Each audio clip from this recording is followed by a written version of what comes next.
स्वागत है आपका हिंदी साहित्य विद शबनम में। आज हम पढ़ने जा रहे हैं लोनजाइनस का उदात्त सिद्धांत। तो शुरू करते हैं। सबसे पहले जैसा कि हमें पता है कि प्लेटो और अरस्तु के बाद यूनानी काव्य शास्त्र में लोनजाइनस का स्थान अत्यंत महत्वपूर्ण है। कुछ लोग इनका समय ईसा की प्रथम सदी मानते हैं और कहीं तृतीय। तो एक तरह से ईसा की प्रथम और तृतीय सदी के मध्य इनका समय माना गया है। लोनजाइनस के नाम से जो प्रसिद्ध ग्रंथ है पेरिउपसुस, जिसमें उन्होंने अपने उदात्त के सिद्धांत को बताया है। उन्होंने यह स्पष्ट किया कि कोई भी कलाकृति या काव्य कृति उदात्त तत्व के बिना श्रेष्ठ नहीं हो सकती। एक श्रेष्ठ रचना होने के लिए उदात्त काव्य की भावना अत्यंत महत्वपूर्ण है। लोनजाइनस ने उदात्त तत्व की स्वतंत्र एवं व्यापक व्याख्या नहीं की, उसे एक स्वतः स्पष्ट तथ्य मानकर छोड़ दिया। उनका मत है कि उदात्तता साहित्य के सब गुणों में महान है। यह वह गुण है जो अन्य छोटी मोटी त्रुटियों के बावजूद साहित्य को सच्चे अर्थ में प्रभावपूर्ण बना देता है। लोनजाइनस का यह मानना था कि अगर दोष भरा हुआ काव्य या कोई कृति अगर वो महान है, अगर वो महान है तो एक सदोष महान कृति को वो ज़्यादा उच्च मानेंगे एक निर्दोष साधारण कृति के। उनका मानना था कि एक महान रचना में दोष की संभावना तो हो ही सकती है। यही वो कह रहे हैं कि यह वह गुण है जो अगर छोटी मोटी त्रुटि है उसके बावजूद अगर उदात्त की भावना है तो उस साहित्य को वो सच्चे अर्थ में श्रेष्ठ मानते। उदात्त का अर्थ है उत्कर्ष, उच्चता या महानता। उदात्तता आत्मा की महानता की प्रतिध्वनि है।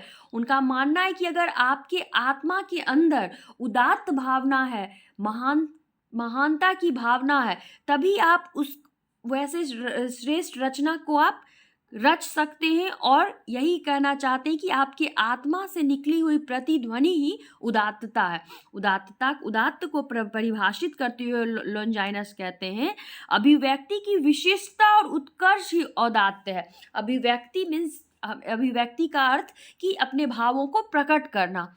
तो अगर आपके भाव जो है वे उत्कर्ष है, विशिष्ट है, यही औदात्य है। या उदात्त अभिव्यंजना का अनिर्वचनीय प्रकर्ष और वैशिष्ट है। यही वह साधन है जिसकी सहायता से महान कवियों या इतिहासकारों ने ख्याति और कीर्ति अर्जित की है। उदात्त से अभिप्राय है परिष्कार, ऊपर उठाना, ऊंचाई पर ले जाना।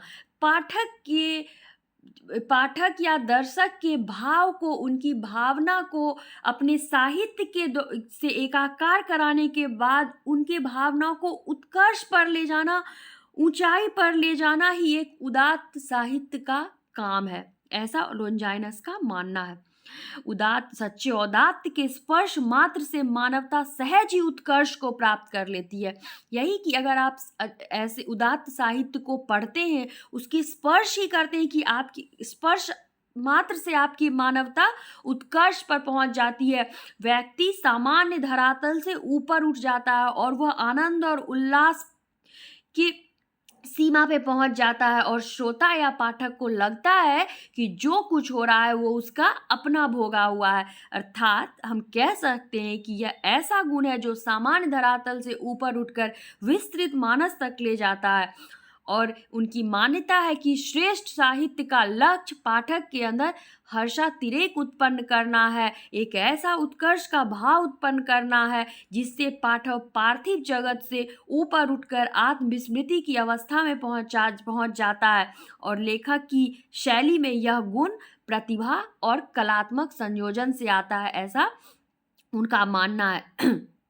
अगर हम बात करें तो उदात्त जो साहित्य होते हैं, इनके 5 स्रोत हैं: महान विचार, प्रबल अभ्यांतर भाव, अलंकार तथा छंद, भव्य शब्द शिल्प विधान, प्रभावपूर्ण गरिमा।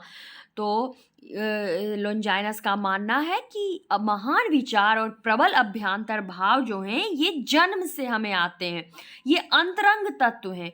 और ये 3 जो बाकी हैं ये बाह्य तत्व हैं जो हमें अभ्यास करने से आते हैं। हम अभ्यास के द्वारा इसको सीख सकते हैं।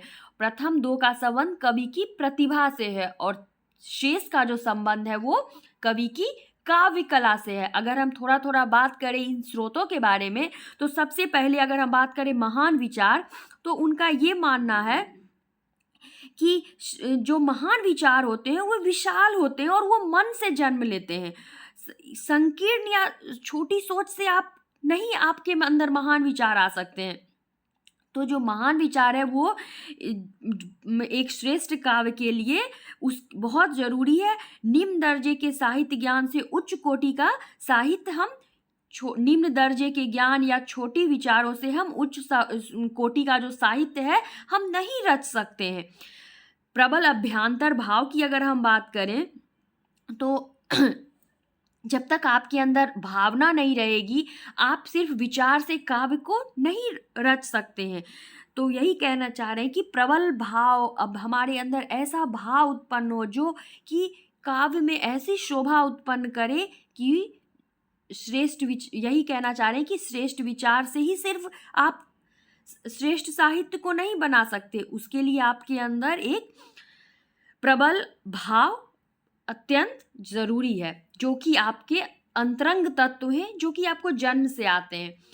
अगर अब हम बाह्य तत्व की बात करें तो अलंकार तथा छंद, इसमें भी अलंकार के बारे में भी लोंजाइनस ने उसे शब्दाडंबरों तक से बिल्कुल भी वहाँ तक उसकी सीमा को बांध कर नहीं रखा है।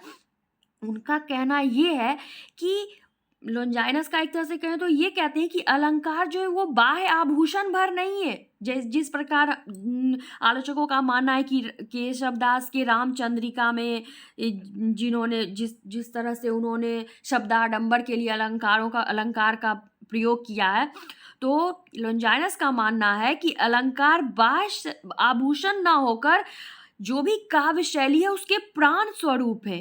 तो ये एक श्रेष्ठ काव्य के प्राण स्वरूप है। तो अलंकार तथा छंद, अगर हम बात करें भव्य शब्द शिल्प विधान की, तो भव्य शब्द शिल्प विधान भी उनका कहना है कि एक श्रेष्ठ काव्य के लिए अत्यंत ज़रूरी है।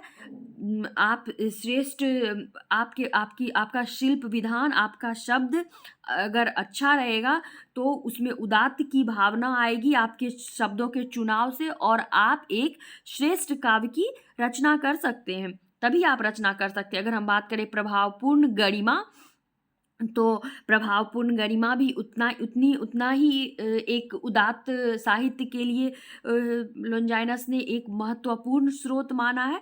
तो इस तरह से ये उदात्त साहित्य के 5 स्रोत जो कि लोंजाइनस ने माने हैं। और विरोधी तत्व की अगर हम बात करें तो शब्दाडंबर, भावाडंबर, बाल्यता, उनका कहना है कि शब्दाडंबर जो है वो या भावनाओं का आडंबर, ये सब आप ऐसे ही शब्दों का प्रयोग करें जो कवि और पाठक एक दूसरे से सामंजस्य स्थापित कर सके। अगर हम बहुत शब्दों के आडंबर में चले जाएंगे और पाठक को शब्द ही समझ में ना आए, तो कवि और पाठक के बीच एकाकार नहीं हो सकता, भावों का मिलन नहीं हो सकता। तो शब्दाडंबर, उसी तरह भावाडंबर भी, जिसमें कि आप शैली, संगीत, लय, छंद, ये सब भी एक बहुत ही महत्वपूर्ण है कि एक सीमा में होनी चाहिए। बाल्यता अर्थात बचकानापन नहीं होना चाहिए आप काव्य में, कि अपने कल्पना से हम कुछ भी अगर कर रहे हैं तो उसकी भी एक सीमा होनी चाहिए। तो ये शब्दाडंबर, भावाडंबर, बाल्यता, इन सब को लोंजाइनस ने विरोधी तत्व माना है। तो इस तरह से लोंजाइनस का उदात्तवाद सिद्धांत मैंने एक सारगर्भित रूप में रखने की कोशिश की है। धन्यवाद।